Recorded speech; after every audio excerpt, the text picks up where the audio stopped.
Baik, Assalamualaikum warahmatullahi wabarakatuh. Eh, Perkenalkan, kami dari kelompok 6 yang bernama adalah.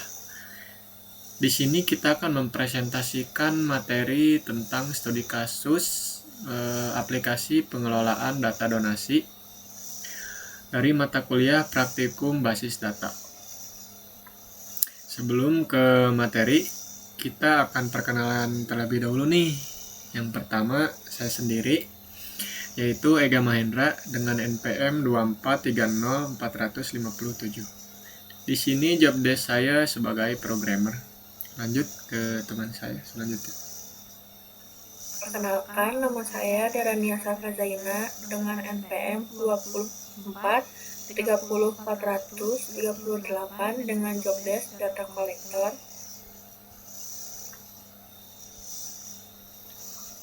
Perkenalkan, nama saya Rizky Agustian Maulana dengan NPM 2430400424 dengan job desk saya di sini sebagai data designer. Nah, karena di sini perkenalannya udah semua, kita lanjut aja ke materi yang pertama. Di sini kita ada latar belakang. Latar belakang di sini yang pertama adalah pengelolaan data donasi pada lembaga sosial memerlukan pencatatan data yang sistematis dan terstruktur. Yang kedua, proses pencatatan donasi yang masih dilakukan secara manual berpotensi menimbulkan kesalahan.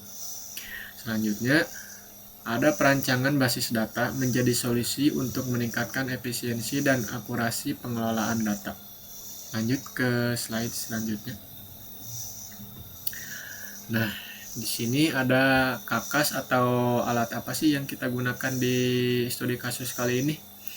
Nah, yang pertama ada SQL Server Management Studio 20 atau sering kita sebut sebagai SSMS 20. Software di sini kita gunakan untuk pengelolaan dan eksekusi database. Yang kedua, ada software Visual Paradigm. Software ini kita gunakan untuk perancangan entity relationship diagram atau relasi antar tabel, contohnya kayak one to many, many to many gitu. Lanjut ke slide selanjutnya. Nah, di sini ada penjelasan IRD. Di penjelasan IRD di sini ada poin yang pertama yaitu daftar tabel. Daftar tabel di sini ada apa sih? Ada apa aja sih? Nah, yang pertama ada tabel donatur. Tabel donatur berfungsi untuk menyimpan data donatur. Selanjutnya ada tabel admin. Tabel admin berfungsi untuk menyimpan data admin yang mengelola sistem donasi. Yang ketiga, ada tabel kategori program. Berfungsi untuk menyimpan kategori program donasi. Selanjutnya, ada tabel program donasi. Berfungsi untuk menyimpan data program penggalangan dana. Selanjutnya, ada tabel donasi. Berfungsi untuk mencatat transaksi donasi yang dilakukan donatur. Selanjutnya, ada tabel detail pembayaran. Berfungsi untuk menyimpan informasi pembayaran dari setiap donasi. Selanjutnya, ada tabel metode pembayaran. Berfungsi untuk menyimpan daftar metode pembayaran yang tersedia. Selanjutnya, ada tabel penerimaan manfaat. Berfungsi untuk menyimpan data penerima bantuan donasi. Selanjutnya, ada tabel penyaluran dana. Berfungsi untuk mencatat penyaluran dana ke penerima manfaat. Nah, yang terakhir ada tabel laporan penyaluran. Berfungsi untuk menyimpan laporan pertanggungjawaban penyaluran dana. Selanjutnya, kita ke slide selanjutnya. Nah, di penjelasan IRD yang kedua ada relasi antar tabel. Yang pertama ada tabel donatur. Berelasi dengan tabel donasi. Di kedua relasi ini kita menggunakan relasi one to many. Relasi antar donatur dan donasi menggunakan relasi one to many karena satu donatur dapat melakukan lebih dari satu donasi ke waktu program yang berbeda. Namun, satu donasi hanya bisa berasal dari satu donatur, sehingga relasi ini tidak bisa one to one. Yang kedua, ada tabel program donasi berelasi dengan tabel donasi. Di sini ada relasi one to many. Relasi program donasi dengan donasi menggunakan one to many karena satu program donasi dapat menerima banyak transaksi donasi dari berbagai donatur. Sedangkan satu donasi hanya ditujukan ke satu program tertentu. Nah, yang ketiga ada tabel donasi berelasi dengan tabel detail pembayaran. Nah, relasi kedua tabel ini namanya adalah one to one. Kenapa sih one to one? Relasi donasi dengan detail pembayaran menggunakan one to one karena setiap satu donasi hanya memiliki satu detail pembayaran. Detail pembayaran ini mencatat informasi seperti metode pembayaran dan status, sehingga tidak diperlukan lebih dari satu pembayaran untuk satu donasi. Nah, yang keempat, ada tabel donasi berelasi dengan tabel penyaluran dana. Relasi kedua tabel ini menggunakan relasi one to many. Relasi program donasi dengan penyaluran dana menggunakan one to many karena satu program donasi dapat menyalurkan dana lebih dari satu kali ke penerima manfaat yang berbeda atau pada waktu yang berbeda.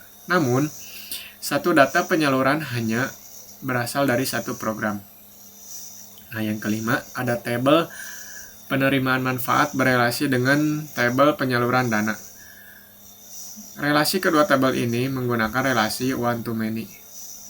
Relasi tabel penerima manfaat dengan tabel penyaluran dana menggunakan relasi one to many karena satu penerima manfaat bisa menerima bantuan dana lebih dari satu kali. Sedangkan satu penyaluran dana hanya diajukan kepada satu penerima manfaat.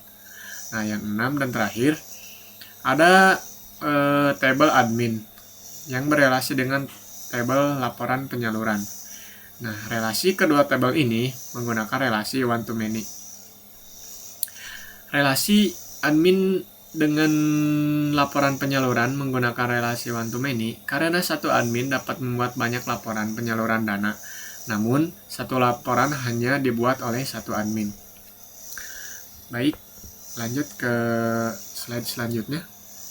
Nah, di sini ada slide penjelasan PIU. Penjelasan PIU di sini kita akan mendengarkan penjelasan dari teman kita, yaitu Kakak Sapa. Silahkan untuk Kakak Sapa. Oke, selanjutnya ada materi tentang penjelasan view. Di penjelasan view ini ada 15 view yang akan kita bahas. Yang pertama ada view donasi lengkap. View donasi lengkap ini digunakan untuk menampilkan data donasi secara lengkap. View ini menggabungkan data dari tabel donasi, tabel donatur, dan program donasi sehingga admin dapat melihat informasi donasi dalam satu tampilan tanpa harus melakukan join secara manual. Yang kedua, ada view penyaluran detail.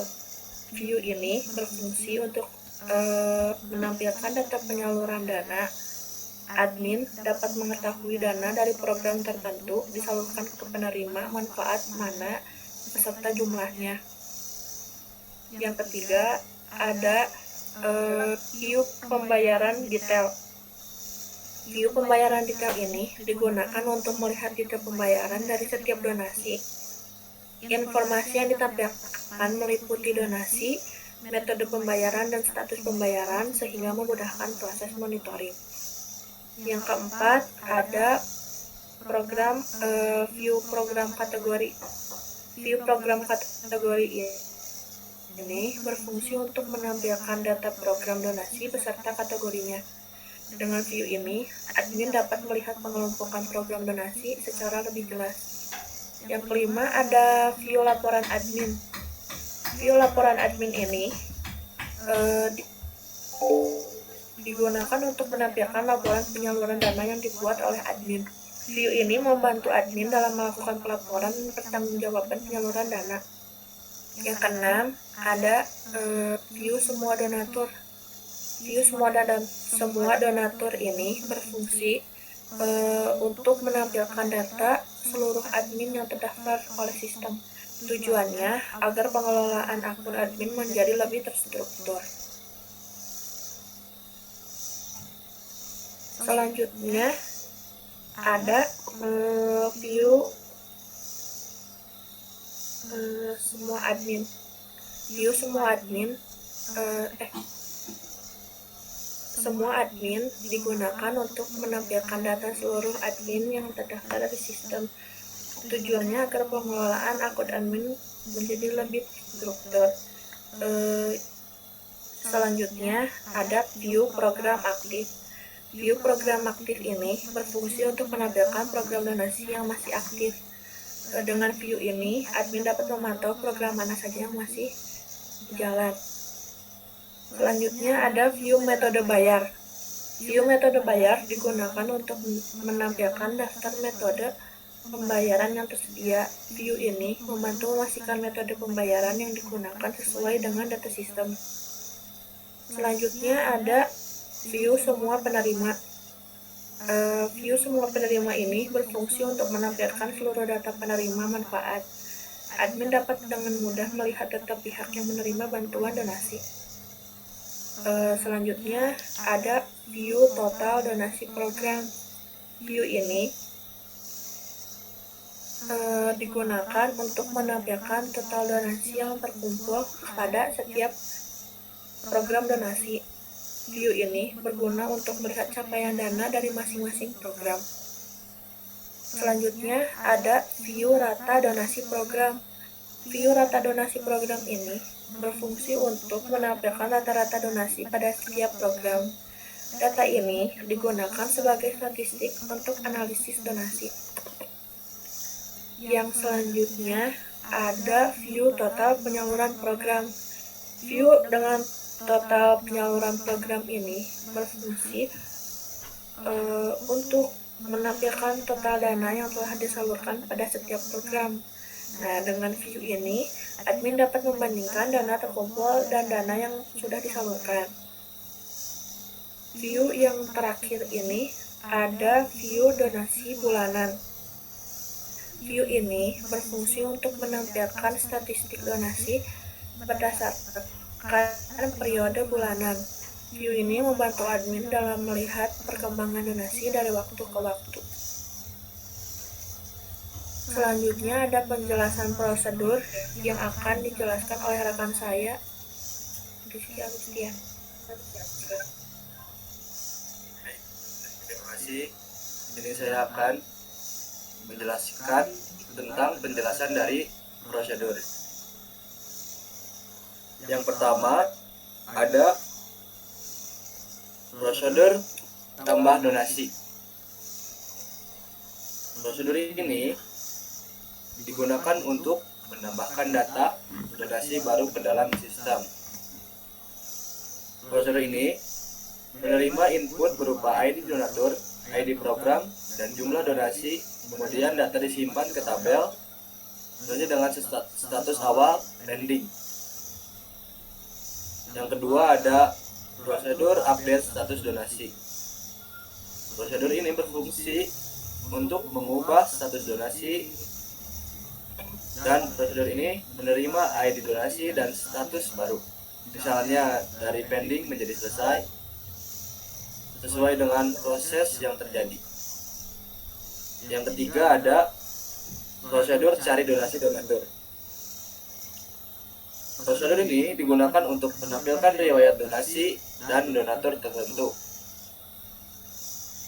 Prosedur ini menerima ID donatur dan menampilkan seluruh data donasi yang terkait dengan donatur tersebut.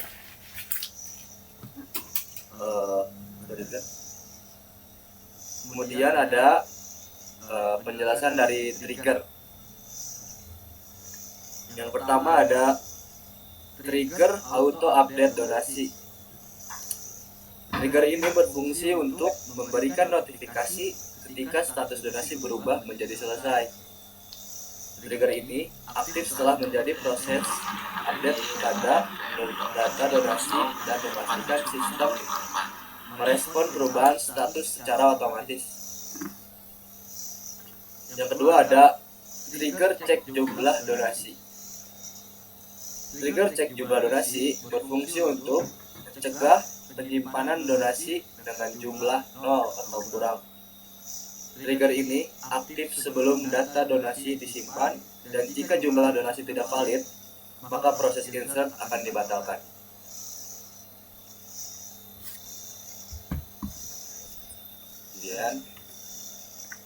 Kemudian ada kesimpulan dari presentasi kelompok kami, yaitu adalah pertama, basis data aplikasi pengelolaan donasi berhasil dirancang sistem. Kedua, ada struktur tabel dan relasi mendukung proses donasi dan penyaluran dana. Yang ketiga, ada penggunaan view, prosedur, dan trigger membantu menjaga konsistensi dan validitas data. Kemudian yang terakhir, ada sistem basis data ini dapat dikembangkan lebih lanjut untuk sekian dari saya. Baik, semua rekan-rekan sudah menjelaskan materinya masing-masing. Mungkin sekian dari kami presentasinya. Assalamualaikum warahmatullahi wabarakatuh.